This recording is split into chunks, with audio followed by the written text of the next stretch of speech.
AI governance. Ministry of electronics and information technology ने recently AI governance guidelines को release करा है, जो कंट्री में आर्टिफिशियल इंटेलिजेंस के रेगुलेटेड एंड प्रमोशन को हाईलाइट करता है। ये डॉक्यूमेंट वेरियस सेक्टर्स में आर्टिफिशियल इंटेलिजेंस यूज के फ्रेमवर्क को आउटलाइन करता है। इसका release artificial intelligence impact summit 2026 के लिए गवर्नमेंट के ब्रॉडर प्रिपरेशन का पार्ट है, जिसे इंडिया न्यू दिल्ली में होस्ट करेगा। Purpose of AI governance guidelines. New AI governance guidelines का एम इंडिया में आर्टिफिशियल इंटेलिजेंस को रेगुलेट करने के लिए क्लियर एंड कंसिस्टेंट फ्रेमवर्क को क्रिएट करना है, जो यूएस के बाद AI टूल्स लाइक ChatGPT का सेकेंड लार्जेस्ट यूजर है। इसका एम इंडिविजुअल्स एंड सोसाइटी के लिए रिस्क को मैनेज करते हुए inclusive growth and global competitiveness के लिए आर्टिफिशियल इंटेलिजेंस को यूज करना है। ये डॉक्यूमेंट इंडिया को उन इंटरनेशनल एफर्ट के साथ जोड़ता है जो AI रिस्क को आइडेंटिफाई करने, अकाउंटेबिलिटी को डिफाइन करने और सेफ्टी रिसर्च को प्रमोट करने पर फोकस्ड है। IIT मद्रास के सेंटर फॉर रिस्पॉन्सिबल AI के प्रोफेसर बालारमन रविंद्रन के लीडरशिप वाली एक ministry of electronics and information technology committee द्वारा गाइडलाइंस को फाइनलाइज करा गया है। की recommendations of India's AI governance guidelines. Guiding principal guidelines values like people centricity, fairness, accountability and transparency in AI system पर बेस्ड है, जिसका एम ये इंश्योर करता है कि आर्टिफिशियल इंटेलिजेंस सिटीजन्स की safety and responsibility based service provide करे।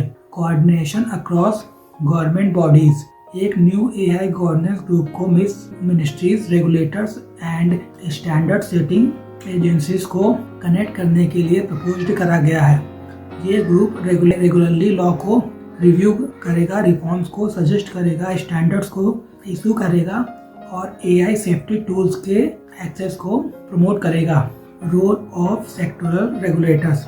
ये framework industry specific artificial intelligence practices को नेशनल पॉलिसी के साथ अलाइन करने के लिए RBI, NITI Aayog and bureau of Indian standards जैसे एजेंसी से एक्टिव पार्टिसिपेशन को रिकमेंड करता है।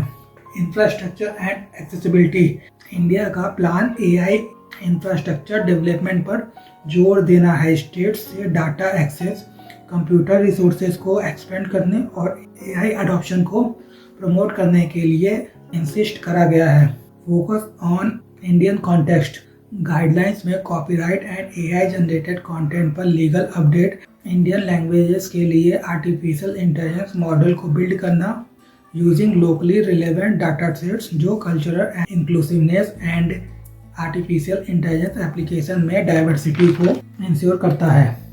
Private sector responsibilities. कंपनीज को Indian laws and voluntary AI frameworks को फॉलो करने के लिए एडवाइस करा गया है। ट्रांसपेरेंसी रिपोर्ट्स को पब्लिश और ग्रीवांस रिड्रेस सिस्टम को प्रोवाइड करने के लिए एडवाइस करा गया है। आर्टिफिशियल इंटेलिजेंस रिलेटेड रिस्क को मैनेज करने के लिए टेक्नो लीगल सॉल्यूशन को यूज करने का एडवाइस करा गया है। Artificial intelligence safety institute India artificial intelligence mission के अंदर सेफ्टी एंड कंप्लायंस एफर्ट्स को गाइड करेगा। Alignment of AI guidelines with government plans. Deep fakes case के अलावा गवर्नमेंट आर्टिफिशियल इंटेलिजेंस को रेगुलेट करने के लिए लाइट टच अप्रोच लेना चाहती है। गाइडलाइंस का स्ट्रेस कंटेंट ऑथेंटिकेशन पर है। Ministry of electronics and information technology ने सोशल मीडिया प्लेटफॉर्म को artificial intelligence generated images and videos को लेबल करने के लिए रिक्वायर्ड रूल्स को प्रपोज करा है। सेवरल रिकमेंडेशन एग्जिस्टिंग गवर्नमेंट्स के साथ अलाइन करते हैं। India AI mission startup and researchers के लिए शेयर्ड कंप्यूटिंग फैसिलिटी को क्रिएट करने के लिए GPUs को बाई कर रहा है। आर्टिफिशियल इंटेलिजेंस को डिजिटल पब्लिक इंफ्रास्ट्रक्चर लाइक आधार से इंटीग्रेट करने का प्लान अंडरवे है। UIDAI ने आर्टिफिशियल इंटेलिजेंस बेस्ड इम्प्रूवमेंट्स को एक्सप्लोर करने के लिए कमेटी को फॉर्म करा है।